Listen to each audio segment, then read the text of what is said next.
Hey friends, welcome back to Notes to My Nervous System, a podcast about understanding your nervous system so you can move through hard moments with a little more calm and a lot less self-blame. I'm Erin, a mom, therapist, and creator of the Mind Circuit app. It's a simple nervous system friendly tool for moments when your body needs support before your brain can catch up. Just a little heads up on this one, there's a trigger note. This episode includes a brief, non-graphic mention of past self-harm and suicidal ideation. Listener discretion is advised. Please take care of yourself and pause or skip if needed. Now let's go to our introduction. Ever notice how anxiety can hijack your nervous system with a story you can't just stop replaying? Today I'm talking with Angie Hawkins, an inner glow coach and suicide attempt survivor, about what actually helps interrupt an anxiety spiral in real time.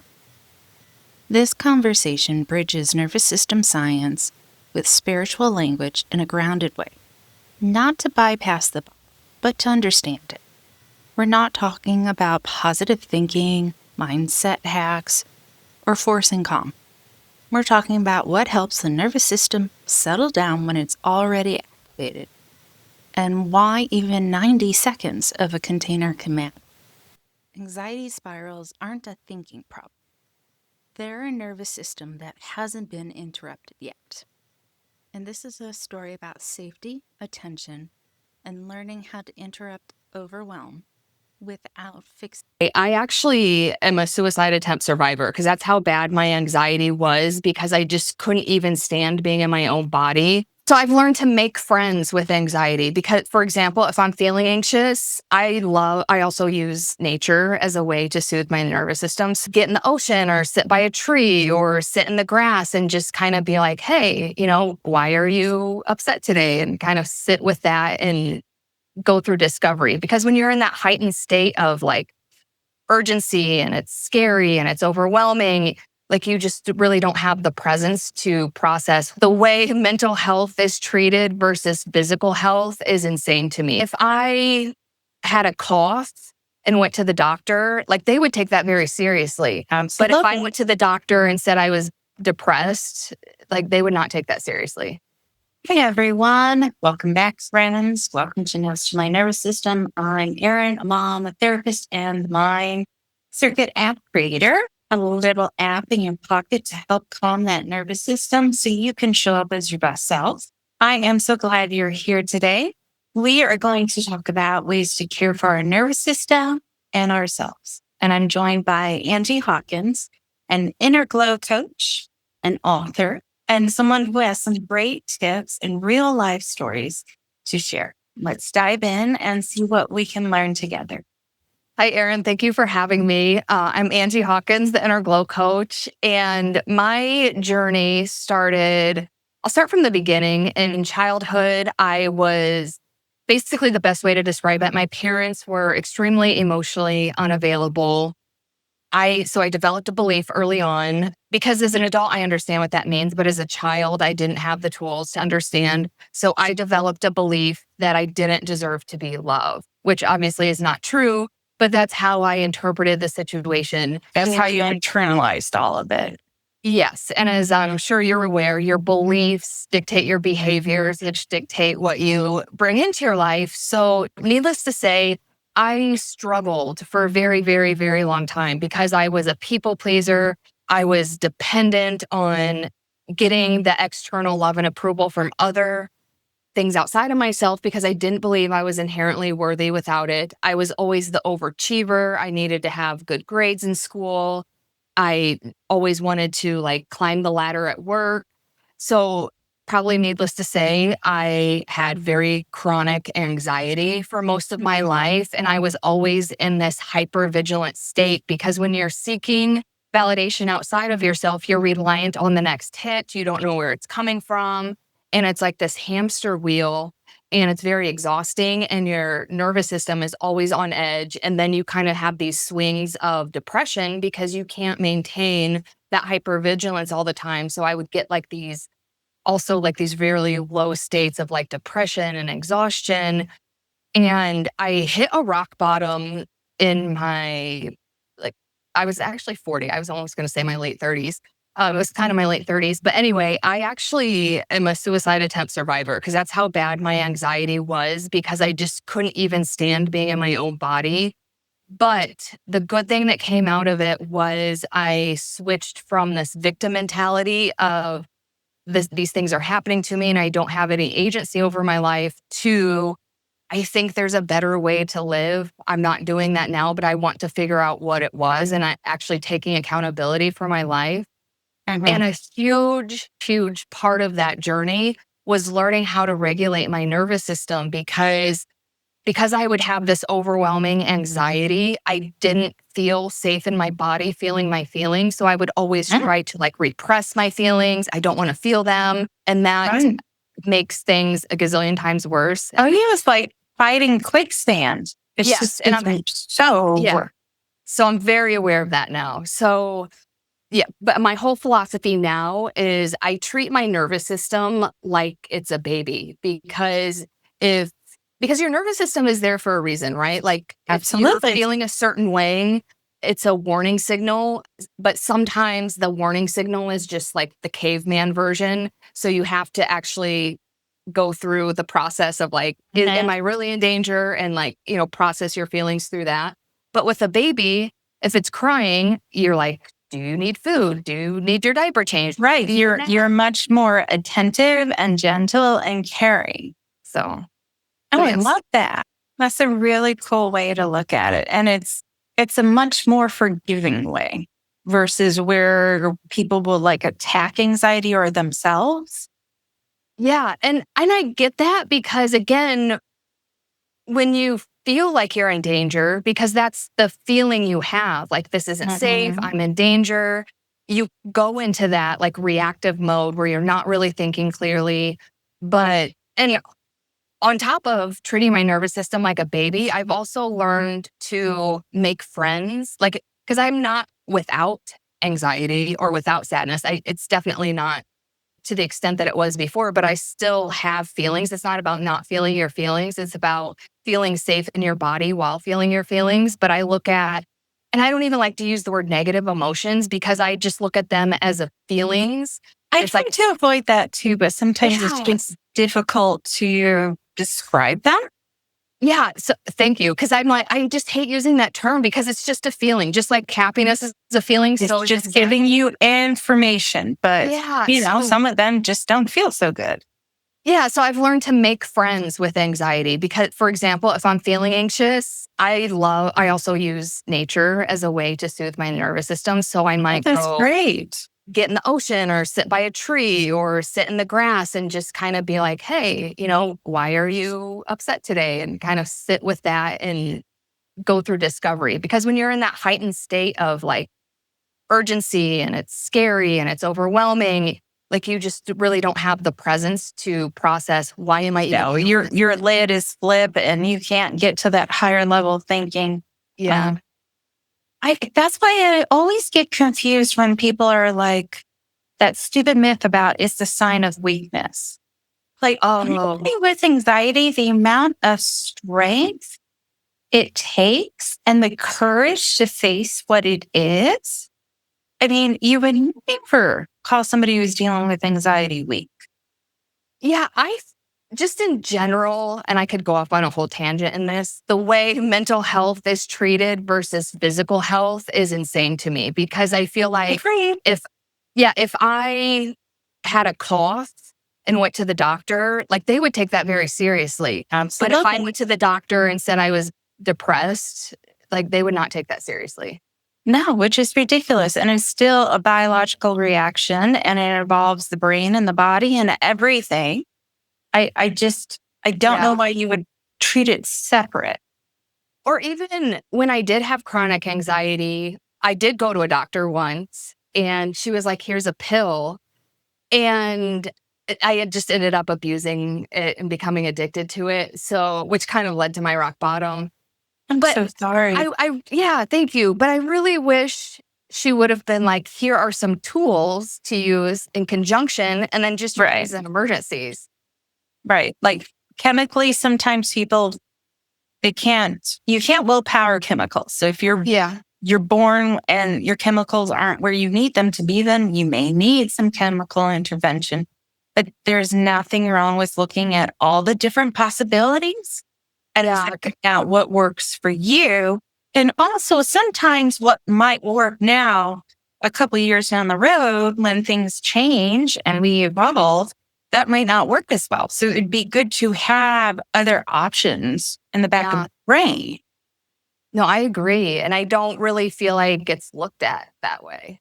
It's not, which is so ridiculous to me. I mean, we go to the dentist for checkups. Why should mental health be any different? Oh, I like that. Yeah. I'm always comparing to the dentist, especially since their lobby, for whatever reason, is able to charge whatever they want. Also, I think that's a really good comparison because there are health things related to your teeth. But in my opinion, it's mostly vanity. Because it's like I brush my teeth every day. I use mouthwash, I floss. So when I go to the dentist, it's more just vanity because I never have cavities. It's never like a health issue. But for those who have chronic cavities, who have gingivitis, who are getting infections and they get into your blood system, that's life or death. And people don't realize how important taking care of your teeth actually is for your overall health, right? Yeah. So just like with mental health, you never know if you're going to be what side you're going to be on up that bell curve, right? Yeah. Yeah, but well, one day everybody will come along and understand how important mental health is. I hope so. I do feel like we are talking about it more. I feel that way too, but I never know if that's just because I'm a therapist and I'm in mental health or if that's really true. Yeah, it could just be perceived. I will say this, another thing I like, because I've always been of the woo-woo realm and not of the science realm because I didn't really understand the science realm. But once I really started understanding nervous system regulation, and I think I understood it just because, it's based on feeling and it was something I could relate to. But the more I started, studying it and practicing it and teaching it to other people, I realized science and woo woo are kind of the same things. We're just using different words because in woo woo, it's aligning to your soul and higher self. That's what regulating your nervous system is. And I've also noticed those two worlds are aligning more, which I really like because it used to be it's either science or this, and it doesn't have to be because the two interplay all the time. And half the time science is proving the woo-woo correct, just with different terms. So there's no reason why they should be against each other. No, I totally agree. So I'm also happy to see that those worlds are aligning. I hope that continues because we really need to be a combined force. Yeah. Because going after each other is not beneficial to anyone. And any way you heal is beneficial. So why judge it? Now, I've never understood that. If one version of healing works for you, awesome. Who am I to say? Yeah. Man, and that's why if some people resonate more with woo-woo, I'll lean more into that. And if they resonate more with science, then I'll lean more into that. Because again, it's the same things. It's just different words. It is. It's just different. The information. Yeah, it's different languages, but it's the same meaning. Exactly. Now, explain interglow, because I'm not familiar. Oh, so I call it inner glow coaching because the best way to describe it is I used to hate myself. I had a lot of self-destructive and self-abandoning behaviors. And when I started doing the work, and a lot of that was because, again, I made friends with my anxiety because I used to hate that part of myself and wanted it to go away. Which takes a lot of courage and is not easy to do. Thank you. It was very hard. But on the other side, I started to love myself. And it was just this feeling I could literally feel the energy in my chest radiating out. And people would tell me, oh, you're glowing. And so this self-love, it's not just a thing you feel within you. It's something that radiates to people outside of you. And on another level, again, to go woo-woo, it's you're either contributing to because there's a lot of fear and anger and all of that going on right now. So you're either contributing to that or you're contributing to raising the vibration of the universe. So when you're so full of that self-love and you're radiating it outside of yourself, you're contributing to the positive energy in the world. So it's just this whole, like, your inner glow is basically the sun and it's radiating outward. Oh, I love that. It also attracts like healthy, good individuals too, right? Especially if they can recognize it. Absolutely. And I tell my clients this all the time. And it's different when I'm like pitching on a sales call versus talking to someone who like understands this, because I'm telling you, like, I used to attract a ton of bullshit and chaos, but it was because of the vibration I was in. And I was like, when you love yourself and respect yourself and have boundaries, you are just attracting a total different experience into your life. Like, not only people, but jobs, everything. Like, it affects your entire life. Oh, it does. I specialize in trauma and EMDR, and I love it because it works with the entire body. And also, it's like I tell people, it's like they have a bug light on when they've gone through trauma. So they have that nasty bug light and it's attracting all the bugs to them, right? With like the zapper. And so as you heal, the bug light gets lower. And so you're not attracting all the pests. Yeah. Like your version, because then you turn on the next light, the sun, and you're attracting like, butterflies. So I'm totally going to integrate I like that. your metaphor though, because like you really are attracting flies. You do. When you feel awful about yourself and you have such a negative narrative of yourself, you attract such nasty bugs. Yeah. And it goes back to like whether someone identifies with woo-woo or not. Because again, it's based in science. Whatever. Like, because it's energy. Whether someone is consciously aware that they're reading your energy or not, they're doing it. And that's what it's all based on.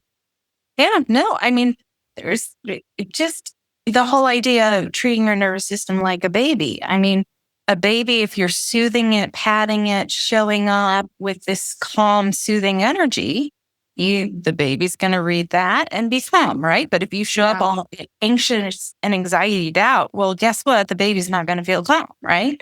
I mean, this is just like simple. Yeah, but we're like not taught it. So no, we're not. We're not even given the words.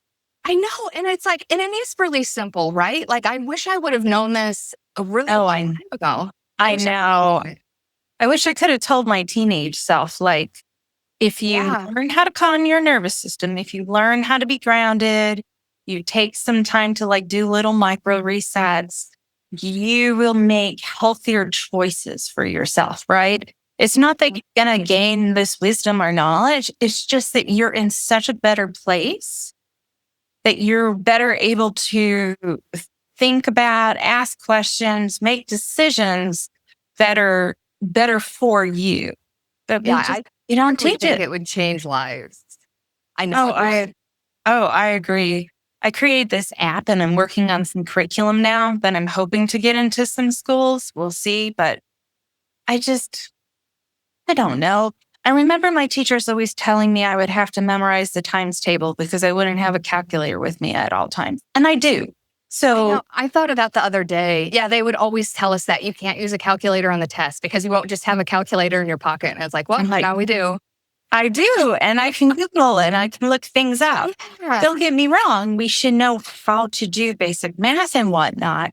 But there's this whole area of knowledge that we're not learning and we're not teaching the next generation. Just basic emotions and self-regulation and conflict resolution.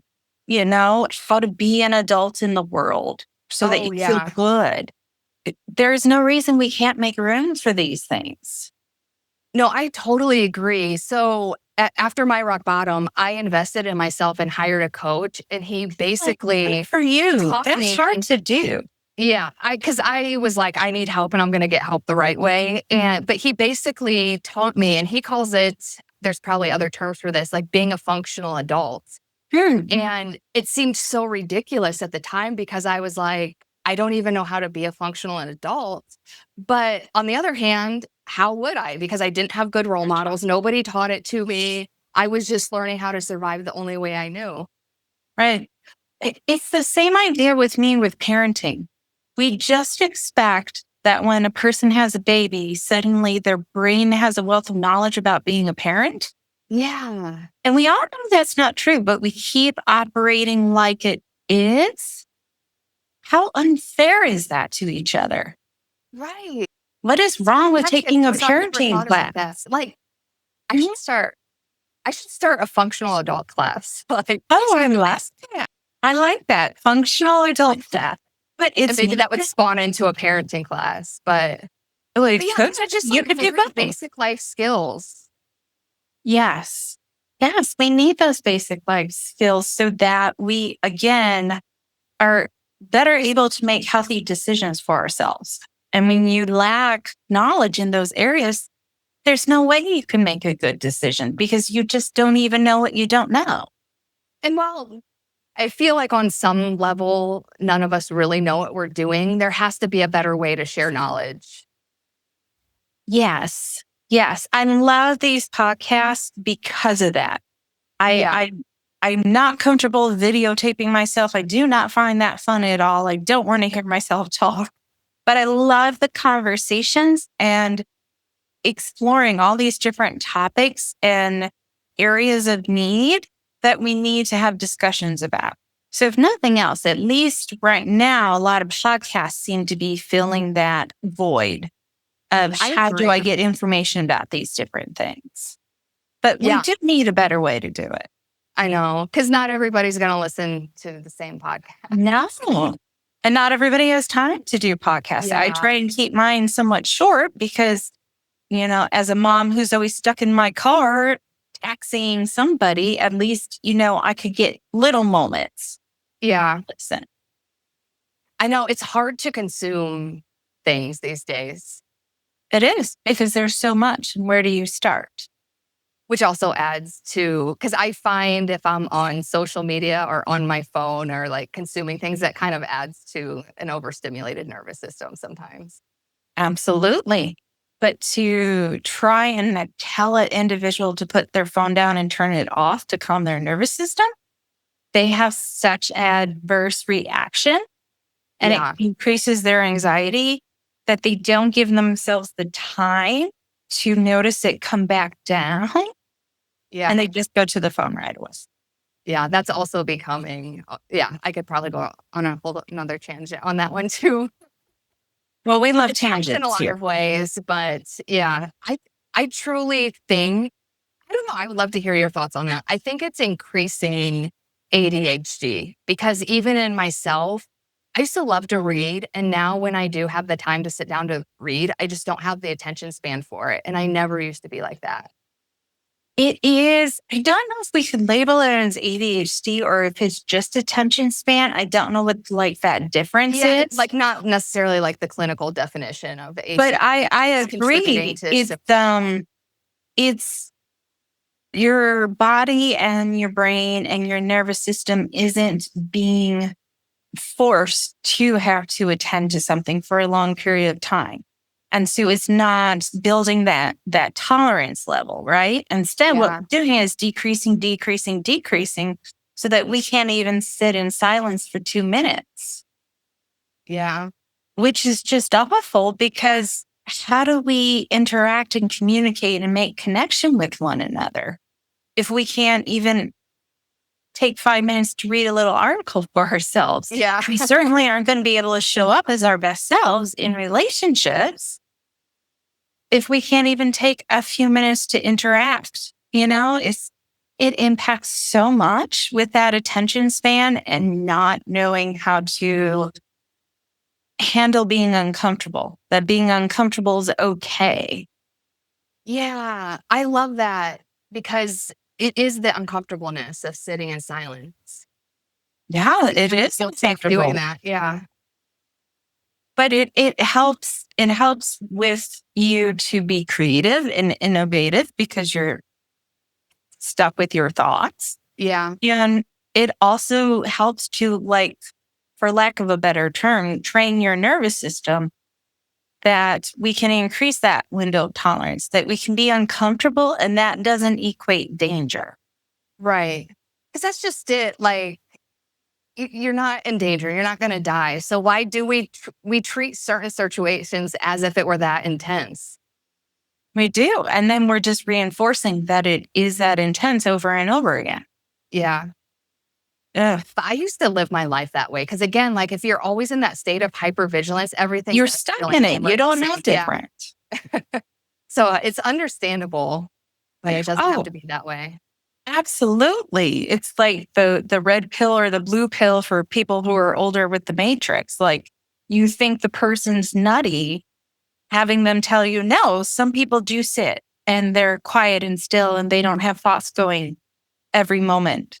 And they're looking at you like, I don't think that's true. Right? Yeah, because it seems so hard to believe. It does. And you have no frame of reference. Yeah.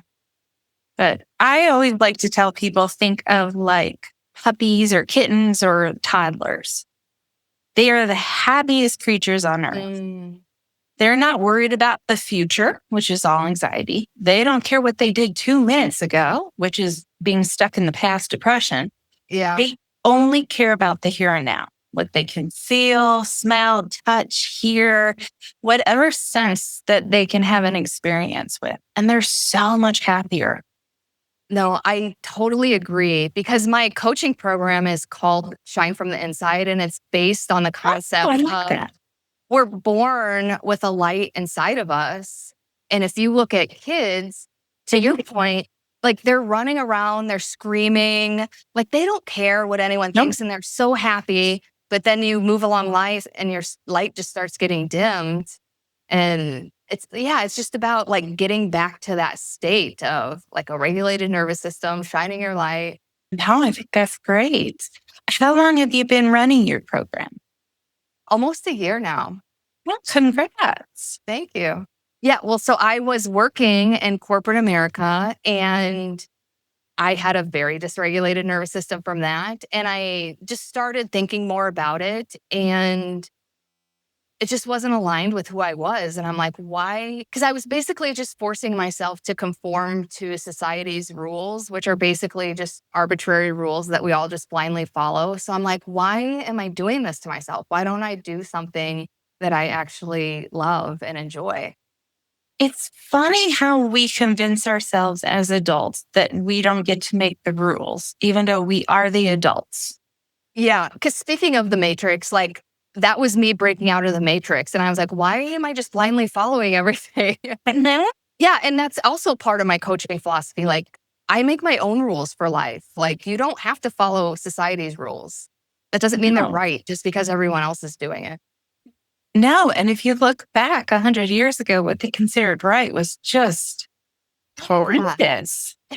Or even 50 years ago. Like, no, I totally agree. Yeah. And stuff like that happens because people are just blindly following, like, oh, this is what everyone else is doing. Yeah.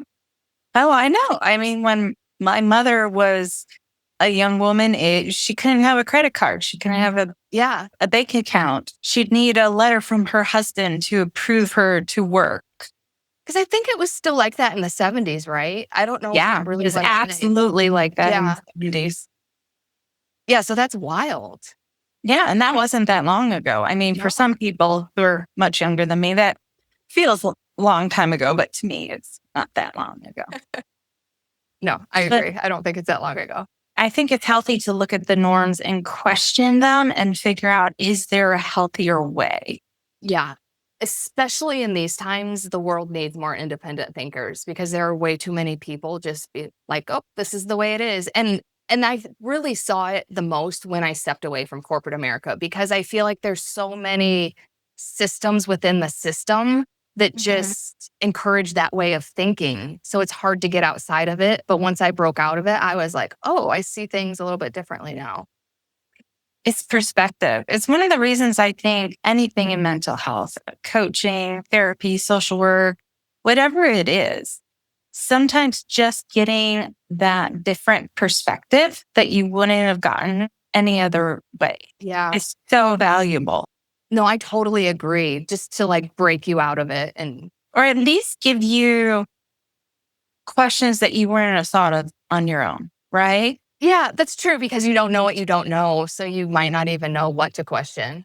No, because we are all stuck in the like eye of our own storms. And so we can only see so many feet in front of us. I tell people all the time, I may be a therapist, but I can't provide this for myself. I need a third party looking on the outside down and telling me what they see from their perspective because I just don't have that perspective. Yeah, because how many times have you been like ruminating in your own head and then you talk about it to someone else, not even necessarily a therapist. And then as soon as you start having a conversation with someone else, the light bulb goes off. Yeah. The moment you put light on it and you get it out of your head, all of a sudden it makes more sense. Yeah. Again, that connection. And when you're stuck on your phone, you're not doing that. Everything's because you're stuck just in your like head. in the loop. Yeah, Yeah. because it's really no different than being stuck in your head. You're just stuck on a device in your hands. It is. Now, don't get me wrong. You can certainly use your phone for good things. There's wonderful apps out there. There are people who get connected to people who wouldn't have because they're out in the middle of the rural area. Like, there's definitely positives to it. It's like anything we do as humans, when we go too extreme, it just never goes well. Exactly. Because even TV can be abused and be like a numbing Absolutely. device. Yeah. Yes. When you go extreme, we start to have problems. Yeah. And anything that has you completely out of your senses, out of your body for long periods of time has never been shown to historically be good for humans. So I'm curious where the bubble's going to pop though, you know? Yeah, I am too, especially with AI booming. Now, I love AI, the idea of it to help people so we don't have to work so hard. But so far, have not seen any company say, hey, AI is going to do this job. So you only have to do 32 hours a week. Or do it well and very accurate so you don't have to double check what it's doing. Because even some of the things I've tried to automate, like it's not perfect. So I'm always double checking. And it's kind of like it's not saving me time. So no, so I have a version of it that I use in my app to just create personalized positive affirmations. Oh. And so it's just a little piece. It's very specific and it's very like direction focused. So there's no wiggle room to go one way or another, right? And so I found it's useful for that. But for me personally, I already have issues with spelling. I don't need something else that is not going to spell correct. That's what I'm saying. So it still makes very human errors. And it's like, it does. I do that too. I know. Sometimes I'm just like, I find myself using it less for like responding to emails or anything like that, where it's my voice and I'm typing because it just makes me too paranoid. No, I agree because I used to try to use it for emails, but it's like, to your point, this isn't even my voice. Yeah, I don't like that. I write a blog, which I write, but I wanted to write it for LinkedIn, which would be kind of a different format. So like I asked AI to rewrite it for me for LinkedIn and it like it's still yours. My voice. So I was like, just give me the format and I'll put it in the format. Well, for small things like that, like asking what's the format for this or what could I do different, I have found that to be helpful. Other than that, not so much. Agree. Because if it could have like rewrote it for LinkedIn, that would have been nice. But I'm like, this doesn't even sound like me. Which then isn't useful because you gave it the information in your voice, in your tone. And if it can't take and replicate that, then it's not helpful. No, agree. Because I have a published book. So I like copied and pasted a huge portion of my book, like this, and not even for this particular task, but like initially, I'm like, this is my voice. And it still didn't understand my voice. So it's like, I don't know what else to tell you. Yeah, no, a lot of learning's supposed to come. I don't think we have to worry quite yet. Agree. But no, I agree with what you're saying. I think with anything, there's a balance, and it would be really nice if it could like take at least 10 hours off of my work week by automating things accurately and efficiently. Yes. And people weren't like dinged for it. Employers were like, it can take 10 hours away. And so I'm going to give you a 4-day work week instead. And I'm not going to take from you. And I just don't think that's going to happen. I don't either. I mean, the precision would have to be 100%. And I don't know when or if we'll ever even get there. I don't know, because humans are the ones who are controlling it and we're faulty. So yeah. So it's like this loop. It is. But I really love your idea of the nervous system and treating it like a baby and that inner glow, and that woo-woo and science don't have to be against each other. Totally up my vibe. Oh, cool. Now, if you had to tell your younger self something, and I ask people this all the time and put them on the spot, sorry. But what do you wish you could have told your teenage self, 20-year-old self, that could have helped, or a tool that you wish you would have known how to use, or just some piece of advice that you'd like to share? Yeah, for my teenage or 20-something, because that's when my chronic anxiety really started, I learned a trick just a few years ago. And you're probably aware of it because it's a scientific fact that when you're triggered, the stress response in your body, the physiological stress response in your body only lasts 90 seconds. The reason why it lasts longer is because of the stories that you tell yourself in your head. So to just in the moment, to feel safe in your body and get rid of the emotional intensity around it, all you have to do, and it's easier said than done, but you just get rid of the story, and it's just temporarily because you do have to revisit and process all of that. But get rid of the story and just focus on the physical sensations in your body. So for me, anxiety really presents itself in my chest. Like I feel like a really tight chest. So I'll just put a hand on my chest, and then I put a hand on my stomach to ensure that I'm breathing. And I just focus on the sensations, and I just keep repeating to myself, I'm safe in my body. I'm safe in my body. And sure enough, in 90 seconds, like the emotional intensity is gone because the feeling of not being safe in my body is gone. Because again, when you're like in that heightened state, it just feels unsafe. So when you bring all that intensity down, you can actually think clearly and figure things out. And it doesn't feel all gross, and you don't have to repress it and come up later. And it's just, that is one of the best tools that I've ever learned. And I try to teach that to everybody I know, but I definitely wish I would have knew that as a teenager. Yeah, thank you. I hope all our listeners heard that, and we'll give that a try, because it truly is sometimes the very simple things we can do that help us the most and the quickest. And really don't discount those things. If it's too complicated, you're not going to replicate it. Yeah, especially in that like heightened moment. Oh, no. You can't think rationally. Your thinking brain's gone. Because sometimes it's even hard to like remember what to do for that exercise. But because there's only like one step, focus on your feelings.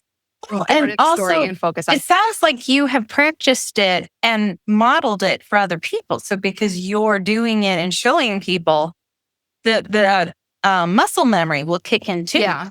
And that's another thing. Like for me, it is more automatic now. It is a hard practice to get into, but it's a gazillion% worth it. Again, we wouldn't throw like a dictionary at a 2-year-old and say, read. We would take it step by step. This should be no different. We need to learn the tools and practice and practice and practice for, grounding, mindfulness, doing micro resets of your nervous system for it to all take. You have to practice. Yeah. And I wish there was a quick way, but I know. I found it. Well, this has been lovely. If somebody wants to learn more about you or get a hold of you for services, how do they find you? My website is runninginslippers.com, which is also the name of my book. So there's Running in Slippers? Yes. Oh, I love that. Thank you. And there's also information about my coaching program. It's called Shine from the Inside.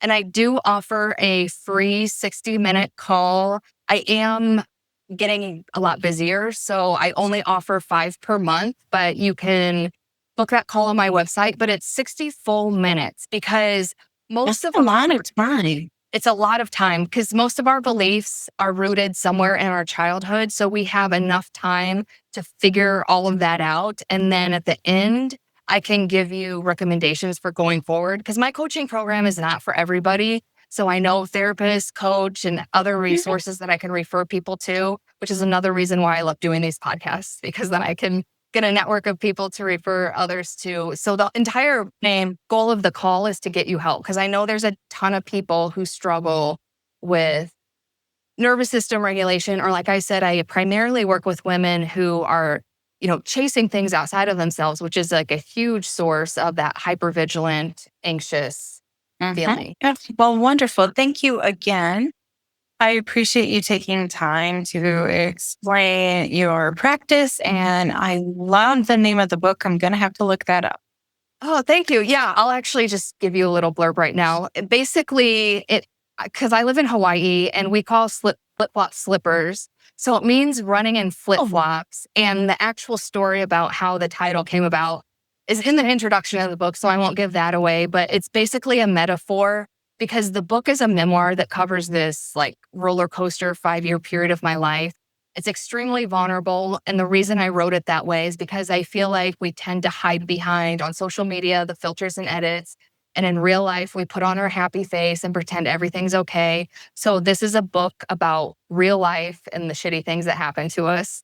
But running in slippers, it's a metaphor for life because running in flip-flops, it could be fun, playful, and adventurous, but it could also be scary, dangerous, and painful. So I love that. That's perfect.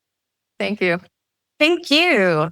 And thank you to my listeners for tuning in to Notes to My Nervous System. If this meant something to you, leave an awesome review. If it's a negative one, keep it to yourself. If you know of someone who this might speak to, please share it. And always, please be nice to your nervous system. That was fun. Oh, I love that. Yeah, thank you. Yeah, I love what you're doing. So we'll see what happens. What is your app called? Mind Circuit. It's the mind and getting the circuits to work together. Okay. I'm going to check it out. It's a green tree. It's free right now. I'm trying to just help people. Oh, cool. I'll check it out. Thank you. I'm open to any feedback. Okay. If anything new comes out, another book or anything like that, please reach out and love to have you. Okay. Yeah, I would love that. Thank you. Awesome. Nice to meet you. Nice meeting you. Thank you for listening and joining Notes to My Nervous System. If this spoke to you, please leave a review and subscribe. Unless you're giving me a negative review, then keep that to yourself. If listening stirred anything up and you don't want to sit in it, Mind Circuit is a regulation app designed for moments just like this. It's not therapy. It's just a short guided reset you can use before sleep, after stress, or when your thoughts just won't slow down. But in the meantime, if it feels okay, let's do a quick little reset. Take a deep breath and let your eyes gently track left, right, left, right. You don't need to change your breath. Just let it happen.